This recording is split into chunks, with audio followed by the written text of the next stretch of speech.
ड्रेकनकुलस मेडिनेंसिस बहुत इम्पॉर्टेंट होता है। और ड्रेकनकुलस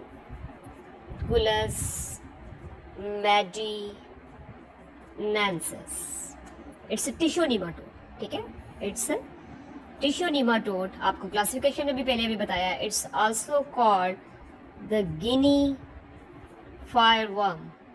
और उसमें भी आपको बताया कि इसका सबसे इम्पॉर्टेंट जो हॉलमार्क होता है वो ये होता है कि ये अगर एक लोअर लिम्ब है, जितनी कि मुझे ड्राइंग अगर आती है, there will be an ulcer which is severely inflamed and a worm will be coming out of it, ठीक है। ये नेशनल जियोग्राफिक पर कहीं बचपन में मुझे याद है, मैंने एक दफा देखा भी हुआ है, ठीक है। तो इसका एक तरीका जो होता है ना इसका ट्रीटमेंट का, वो ये होता है कि इसको पकड़ के खींचना नहीं होता। अगर इस वर्म को पकड़ के खींचने की कोशिश करेगा ना अगर पेशेंट भी या लेस नॉलेजेबल डॉक्टर, तो ये टूट जाएगा और वहाँ पे एनाफाइलैक्टिक शॉक हो सकता है पेशेंट को। तो वो मुझे आज तक याद है कि उसमें उन्होंने दिखाया था कि एक छोटी सी लकड़ी लेके ना, छोटा सा एक स्टेरिलाइज्ड लकड़ी का पीस लेके, तो उसके ऊपर उसको यूं यूं यूं यूं यूं करके लपेट के तो उसको साथ वहाँ पे लटका देते हैं वगैरह।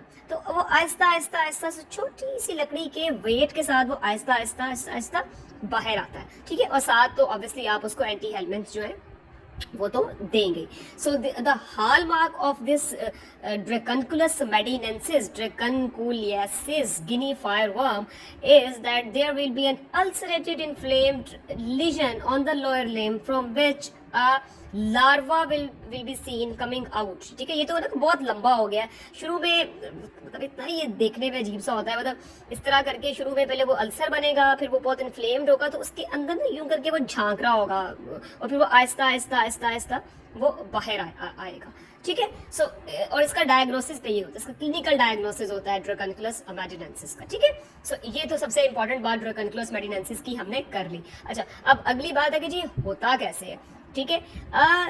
when you drink the contaminated water, by drinking the contaminated water, a water that may contain crustaceans, ठीक है। ये क्रस्टेशियंस जो है ना ये उसमें भी होते हैं, याद है वो डाइफाइलोबाथ्रोमलेटम, फिश टेपवर्म, ठीक है। उसमें भी क्रस्टेशियंस होते हैं, क्रस्टेशियंस, कॉपॉड्स, क्रस्टेशियंस इनको कॉपॉड्स भी कहते हैं।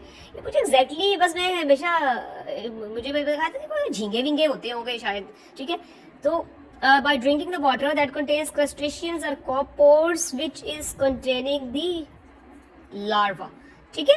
और ये ज्यादा उन्हीं लोगों में होता है जो कि ये पॉन्ड्स वगैरह के आसपास ये रहते हैं, ठीक है। उन लोगों में होता है, ठीक है। चूंकि वो उनकी इन्फेक्टेड वो जो लेग है वो उसके साथ वो पॉन्ड्स के अंदर अगर जाएंगे, कोई मछेरे हैं या उनका कोई भी ऐसा काम है कि उन्होंने जाना है वहां पर, तो वो ये यहाँ से लार्वा रिलीज होते रहते हैं। यहाँ से लार्वा जो है ना, वो जब ये पेशेंट जो है ये जिसके लोअर लिम्ब पे ये लीजन है, तो ये वो तालाब में पानी के पॉन्ड में जाएगा, तो वहां पे ये लार्वा रिलीज होंगे, पानी के अंदर लार्वा रिलीज होंगे इसके, ठीक है। ये वैसे भी नहीं होते, ठीक है। तो अब वही पानी जो है, अब मतलब आप खुद सोचे ना कि जो इस किस्म के एरियाज होते हैं जहाँ पे मतलब उसी तालाब में लोग बेचारे सारे काम कर रहे हैं, वही कपड़े धो रहे हैं, उसी के अंदर जा रहे हैं और वही पानी फिर वो पी रहे हैं, ठीक है।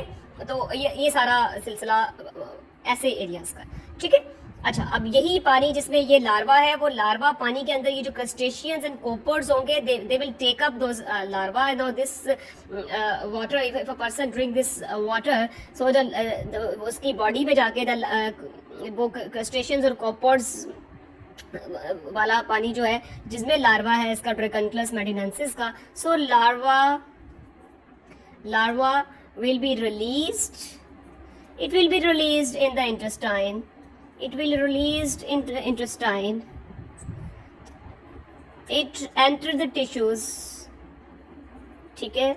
intestine के tissues के through it goes towards the lower limb, ठीक है।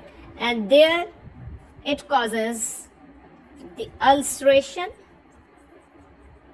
एंड इन्फ्लेमेशन, ठीक है। वो जब वहां पहुंचेगा वो इंटेस्टाइन में जाएगा, इंटेस्टाइन के अंदर वो टिश्यूज को इरोज करता हुआ जो है वो बॉडी में जाएगा, बॉडी से लोअर लिम्स में के एरिया तक वो एक्सेस करेगा और वहाँ लोअर लिम्स से वो बाहर आने की जब कोशिश करेगा तो it will cause the ulceration and inflammation of the lower limbs, जो कि ये वाली सिचुएशन बन जाएगी। And now when this infected person will go into the water, there the larva will be release, ठीक है, इसमें से लार्वा विल बी रिलीज्ड। ये जो फीमेल है ना, ये फीमेल्स ही करती हैं उल्टे काम सारे पैरासाइटोलॉजी में, स्पेसिफिकली दुनिया में भी वैसे सॉरी काफ़ी औरतें उल्टे पुल्टे काम करती हैं, ठीक है। सो ये फीमेल जो है ना, ये 1 मीटर तक भी लंबी होती है, metre long female will come out from the lower limb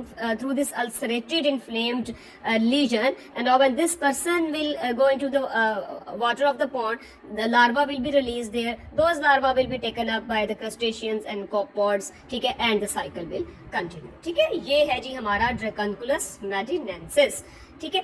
अच्छा, अब 2 इंटेस्टाइनल निमाटोड हमारे हैं, हमने अब काफ़ी कर लिया ना, हमने हुकवर्म कर लिया, स्कैरिस कर लिया, ट्रिट्रा कर लिया, एंट्रोबियस कर लिया, ड्रैकनकुलस भी कर लिया, बुकरेरिया बैंक्रॉफ्टी भी कर ली। लोवा एक लोवा होता है, वो मैंगो फ्लाई और डियर फ्लाई से ये लोवा होता है। इसका बस ये होता है कि वो रेटिना में ना, रेटिना में इसका जो लार्वा है ना, वो यूं करके वो स्विम कर रहा होता है, तो वो देखने में बड़ा मतलब अजीब सा एक बस होता है, ठीक है। तो ये बस अब ये एक MCQ पॉइंट होता है बस कि Loa is an tissue nematode and their larva usually swim in the retina of the person who is infected. और ये डियर फ्लाई और मैंगो फ्लाई जो है ना, ठीक है, ये डियर फ्लाई या मैंगो फ्लाई भी उसको कहते हैं, ठीक है, ये उनसे जो है ये ट्रांसमिट होता है, ठीक है, लोवा। अच्छा, अब इंटेस्टाइनल निमाटोड्स में से 2 जो है ना वो होते हैं जी, एक ये होता है ट्रिचिनेला और एक होता है स्ट्रोंगिलॉइडेस ट्रकोरैलस, ठीक है। इनको बस आप हल्का सा थोड़ा सा बुक में किसी समरी से या बुक में जो टेबल्स बने हुए हैं चैप्टर्स में उसमें से देख लें, से ऐसे क्यूज नहीं आते, ठीक है। और स्ट्रोंगोलाइटिस को अगर आप स्ट्रोंगोलाइटिस जो है ना वो बहुत ज्यादा कंफ्यूजिंग हो जाता है विद हुकवर्म एंड एस्कैरिस, क्योंकि स्ट्रोंगोलाइटिस का जो life cycle it is very much similar to that of the hookworm and ascaris, specially with the hookworm. Strongyloides का भी जो लार्वा होता है ना, filariform larva that enters through into the body through the skin, strongyloides भी it is through the skin, और उसका larva उसी तरह इसका भी लाइफ साइकिल जो है वो लंग्स में से पास करता है। उस तरह लंग्स में भी ये स्कैरिस टाइप का नमूनिया करता है, ग्राउंड ईच करता है जी, वो उसका हुकवर्म टाइप की वो कुटेनियस लार्वा माइग्रेंस भी करता है। फिर इनमें एक ऑटो इन्फेक्शन का भी फीचर है कि वो इंटेस्टाइन में फाइलेरिफॉर्म लार्वा बन जाते हैं, तो दे कैन री infect the person through the intestinal wall, वो टिश्यूज में एंटर होके वो फिर लंग्स में चले जाते हैं, जो स्पेशली एड्स के पेशेंट्स में बहुत ज़्यादा प्रॉब्लमेटिक होते हैं, ठीक है। और स्टूल एग्जामिनेशन में भी स्ट्रोंगोलाइटिस के लार्वा नजर आते हैं। इतना ही पता होना चाहिए बस स्ट्रोंगोलाइटिस के बारे में, ये एमसीक्यूज में नहीं आता, कभी भी कोई एक आधा एमसीक्यू आ सकता है। और हुकवर्म और एस्कैरिस हमारे 2 मेन जो इंटेस्टाइनल निमाटोड्स हैं, very very very important for the prof, वो फाइनल यूनिवर्सिटी एग्जामिनेशन, वो है एस्कैरिस और हुकवर्म, वो आपको बहुत अच्छे आने चाहिए, ठीक है। अच्छा जी, ट्रिचिनेला का एक ही एमसीक्यू होता है जी, बड़ा इंपॉर्टेंट। ट्रिचिनेला का एक तो ये पिग के गोश्त के खाने से होता है और ये भी लार्वा से होता है, ठीक है। इसमें भी एग्स का रोल नहीं है। एग्स का जो रोल है इंटेस्टाइनल निमाटोड्स में वो है जी आपका एस्कैरिस में, ट्रिचरा में और एंट्रोपियस में, ठीक है। ट्रिचिनेला का ये है कि इसका जो इस इन द बॉडी जो इस larva is there in the striated muscles, ये बहुत इंपॉर्टेंट है, ये पता होना चाहिए आपको। ये स्ट्राइएटेड मसल्स में, और यूजुअली ये स्ट्राइएटेड मसल्स ये कौन से हैं, ये स्केलेटल मसल्स हैं, ठीक है। The larva of the Trichinella spiralis is infection is caused by eating the meat of the pig. So the larva is usually deposited and is present, वो biopsy specimens में नजर आता है। The larva will be there in the striated muscles. ये striated muscles कहते हैं ना, ये अगर striated muscles है, ये इस तरह करके पिक्चर होती है बुक में, तो striated muscles के अंदर ये इस तरह करके ये लार्वा होता है। These cells they are called the nurse cells, ठीक है। आपको याद है इस तरह के छोटे छोटे पॉइंट्स जो होते हैं ना, ये बहुत इंपॉर्टेंट होते हैं आपके एमसीक्यूज के लिए। क्ल्यू सेल्स याद है, गार्डनेरिया वजाइनैलिस, ये नर्स सेल्स, ठीक है। Nurse cells, what are nurse cells? Nurse cells are called these are the areas in the skeletal muscles, in the striated muscles in which the larva of the Trichinella spiralis is present. ठीक है, इसको nerve cells कहते हैं और ये striated muscles के अंदर deposit होते हैं Trichinella spiralis और ये इसका एक MCQ जो है ये बहुत ज़्यादा इम्पोर्टेंट होता है। ठीक है, सो इस तरह हमारा जो है ना नीमाटोड्स हमने ख़त्म कर लिया। एक मेरा बड़ा पर्सनल फेवरेट है, ठीक है, बड़ा वो होता है ना आजकल बड़ा हाई फाई लोग कहेंगे हम सुशी खा के आए हैं, वो एक मछली होती है बड़ी मॉडर्न सी सुशी, ठीक है, तो वो जो सुशी होती है ना सुशी, ठीक है, सुशी और एक सुशियामी, सुशियामी तो अब मैंने कम कभी सुना, सुशी मैंने बड़ा सुना है लोगों का, हम सुशी खा के आए हैं। तो सुशी भी कोई कच्ची पक्की किस्म की कोई मछली होती है, सुशी खाने से भी एक नीमाटोड की इन्फेक्शन हो जाती है विच इज का नाम बड़ा प्यारा है एनीसाकिस। ठीक है, ये पता होना चाहिए कि एनीसाकिस एक आपका पैरासाइट है of the family nematodes, minor में आता है।